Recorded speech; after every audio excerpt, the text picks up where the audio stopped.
23 मार्च भारत के इतिहास का वो दिन जिसे शहीदी दिवस के रूप में दर्ज किया गया है। साल 1931 में इसी तारीख को लाहौर सेंट्रल जेल के भीतर 3 क्रांतिकारियों भगत सिंह, सुखदेव और राजगुरु को फांसी दी गई थी।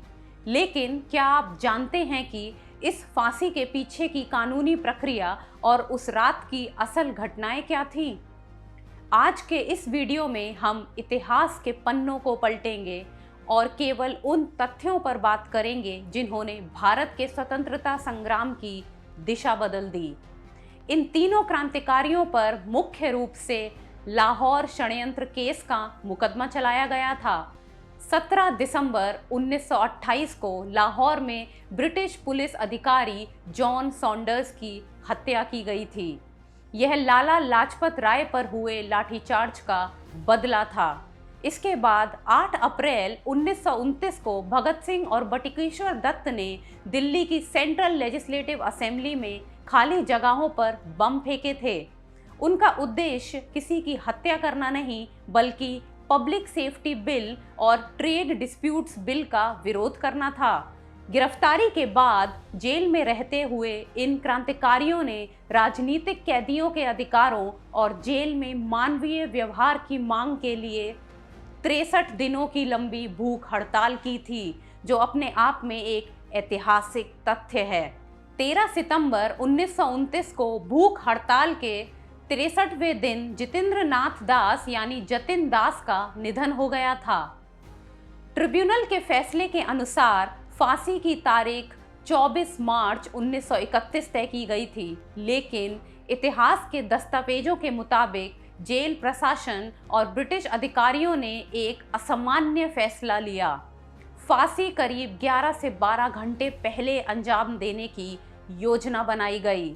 23 मार्च की शाम जेल के वार्डन ने तीनों को सूचित किया कि आदेश ऊपर से आए हैं और फांसी अभी होगी। जेल के नियमों के अनुसार फांसी हमेशा सुबह दी जाती है, लेकिन ब्रिटिश सरकार को डर था कि अगर सुबह तक इंतजार किया गया तो जेल के बाहर जमा हजारों की भीड़ अनियंत्रित हो जाएगी। शाम के 7 बजे के करीब तीनों को फांसी के तख्ते की ओर ले जाया गया। फांसी के समय तीनों क्रांतिकारी शांत और अडिग थे।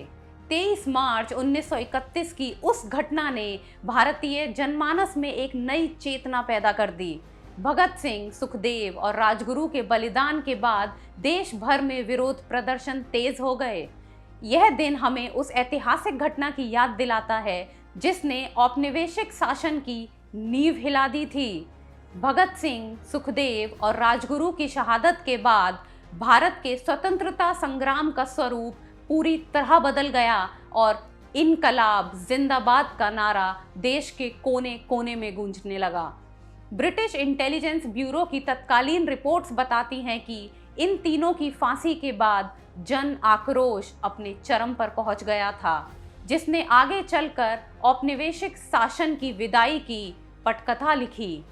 आज 23 मार्च के इस ऐतिहासिक अवसर पर हम उन तथ्यों और उस बलिदान को याद करते हैं जिसने आधुनिक भारत की नींव रखने में महत्वपूर्ण भूमिका निभाई थी।